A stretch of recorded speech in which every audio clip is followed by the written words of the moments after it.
Welcome again, dear friends, to another edition of Fresh Bread. This is Reverend Phil Anderson here of Oakland United Methodist Church and Kansas Avenue United Methodist Church. Thanks for joining me today, wherever you are, whatever you may be doing. Really appreciate you taking this time to be with me as we are getting ready for the end of the work week here. Again, it is Friday, June the 11th, 2021. Hope you're having a good week. You know, I record these a little bit early. It's about 10 days out here that I'm recording this, so hopefully we will have had some really nice days. I hope that you've been able to get out and enjoy yourself here as much as possible, as God's given us these beautiful late spring days. Feels like summer. You know, when June rolls around, it's kind of what they call it the meteorological summer, but the astronomical summer doesn't start till the summer solstice here about June the 20th. So at any rate, we're just thankful to have these warmer days after that real cold winter.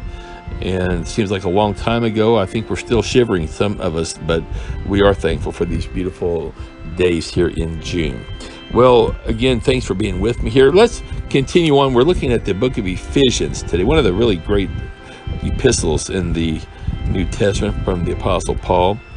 And now and again, I find it very encouraging, very practical. You heard what we were saying yesterday about some of the things, just not to give into your own selfish desires or sinful habits, but to put those aside. They don't take us anywhere. Matter of fact, they hurt us, not harm us. And that's what Paul was saying yesterday. And watch how we talk, and let no foul or dirty language come out of your mouth. Say only what helps, and each word make that a gift. Well, I want to tell you, I'll just read that. I want to mention that part real quick before we go into, and that was in Ephesians 4 in the Message. We're going to go into Ephesians 5 here in just a minute. I want to talk about that because I don't know if I'm there yet or not. I don't think I am, but I think I'm getting closer. That makes sense. There is that part of us that rises up. Either we're tired, we're frustrated, or we just had it, and we didn't see it coming, and we've let it get to the point many days where we say that little thing we shouldn't have said, and it's like throwing that little match onto that big bucket of gasoline that just explodes into a huge fire, a big conflagration. And all of a sudden now we've got a big fire to put out. If we'd have just kept our mouth shut. I'm going to tell you, I still struggle with that, especially sometimes at home when we're all tired. And I may say something that really it was not uplifting. And sometimes it's not so much I said the first thing, it's that it would just keep going. And I don't know why I do that. And I have struggled sometimes with that selfishness. And I think maybe other people do as well. I'm not saying I'm the only one, but what I do know is the best thing I can do, and I've gotten better at, I'm not perfect by any means yet. I hope I will be someday, because I know people who are almost in total control of their tongue. I don't know how they do it, but that's where James was saying, if you can control your tongue, you can control anything in your body, and I believe that.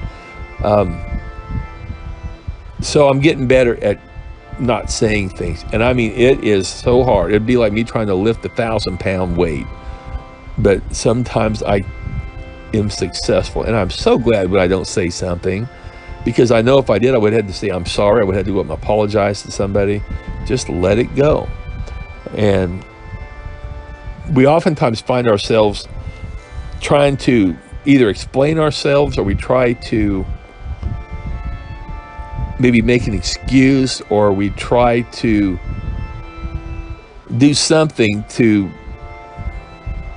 put ourselves in a better light. And I don't really know how else to explain it today, but we will go to great lengths to defend ourselves. And you know what? I don't think that works. Sometimes the best thing, again, is just not to say anything at all. A friend of mine years ago said, pick your battles carefully. And I do believe that is true. We don't have to argue about everything. We don't have to say things that we're thinking. If someone accuses us of something, we don't have to respond. We can just receive what was said and move on.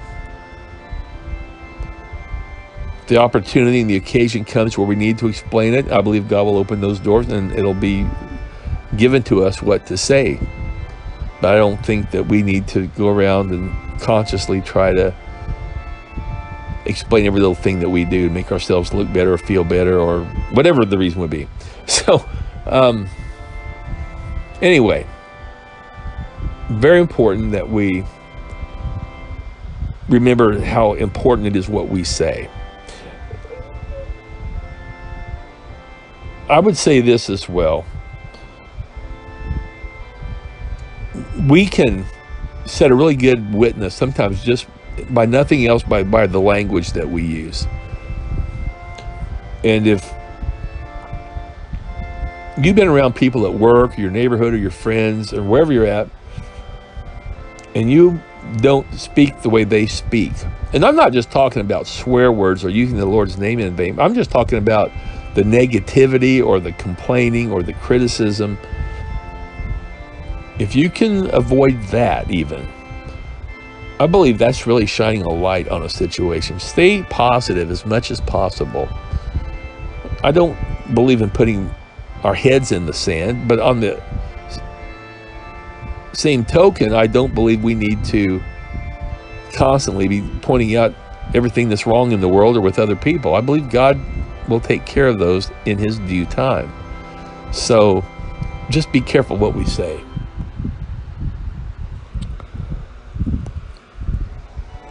I was listening to a minister on a radio station, I don't know, a couple weeks ago, and he had some really interesting comments.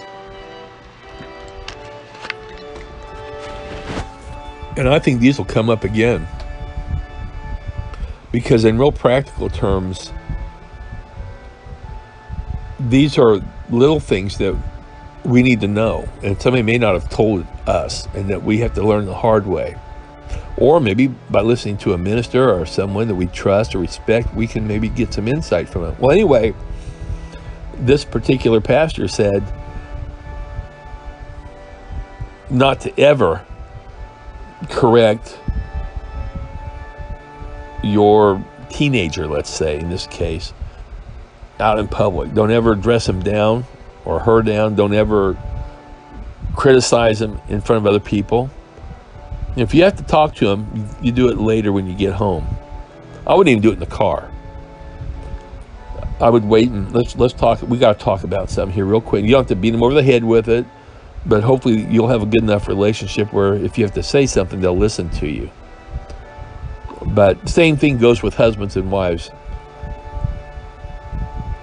It's very uncomfortable to be around a husband or a wife or both when one is constantly correcting the other.